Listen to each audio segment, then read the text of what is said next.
I actually do kind of have an affinity to these guys. And I've been talking a lot about the Jocko thing on stage. Just like, I love that the thing is you need to get up at 5 a.m.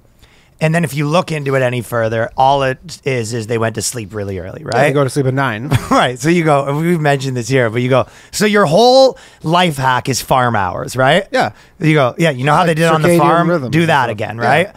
And then on top of that, you go, first of all, like, I'm not going to sleep at 9. And it's like, it's the equivalent of being like, I have this hack of how you can get out of work 4 hours early every day. And you go in at 4 a.m. You go, okay, don't want to do that. It's so like you're there. Essentially, hack. all they're doing is saying like, hey, you know that thing that people have done for literally almost all of humanity? Farm hours. All of time other than the last 100 years. Like, there hasn't been electricity at night for, I don't know, what, a couple hundred years? Right. Like, there hasn't been night. That's a good point. So it's like, that's just what people have done, and your body does. They just do it. But as far as, you can just change your own chemistry, and it's like, oh yeah, you have so much more hours today, and it's like, but less yesterday. Am I missing something I do here? agree to the element where sometimes like some people will be like, yeah, I wake up at 4:30 in the morning, but then like I get most of my best work done at that time because there's nobody to bug me.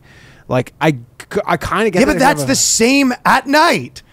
Guess what? No one's bugging you at 12 a.m. That's true. Yeah. It's literally the exact same. And I've heard Ryan Holiday talk about this because I listen to him sometimes. But, again, if you have like this super crazy, like specific schedule, it's one thing. But anyone that has any sort of different schedule that sometimes you're at night, you do it once, you take a weird plane and now your whole thing's screwed up, right? Yeah. So you need to be a little more flexible. But he always says, he's always talking about the stoic stuff, and he goes, I never regretted waking up early. And I go, that's not true. Like a million times I've woke up too early because something happened or I had to do a phone call. And then like I was messed up and I'm trying to write and I sit down for 3 hours and I was like, my head was too groggy and I'm like, I didn't get enough sleep and I have to do other things where I'll go, you know what? Let me try to do administration type stuff because I can't focus because I'm way too tired. And it's like, so if I did that the next day and the next day, it's like, so I just never be able to make like good comedy or whatever because I'm just always tired. Well, again, that doesn't work for comedians or the million jobs are like that. Night, You go, yes. Or what about a physical thing? Like this is like a legitimate fact that when you're doing physical labor or like running, for example, like how fast I run and how tired I get is almost directly corresponding to how much sleep I got. Yeah. Well, okay. So what if you're doing that? It's like, okay, so you're just always tired. Your body doesn't have enough time to regenerate. No, I mean, we've said it, but the people who are trying to cheat sleep, generally there is some sort of cost to pay. And one of the big costs is they get dementia at the end of it. Yeah. That's the big one.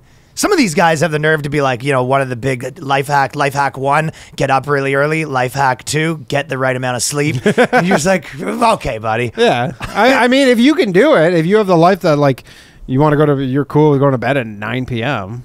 Yeah, but even then, if I went to bed, most of the nights I'd lie there forever. Well, that's the thing. You just physically, your clock's all off. You couldn't go to bed at 9 p.m. if you wanted to. I understand if you design your entire life around it.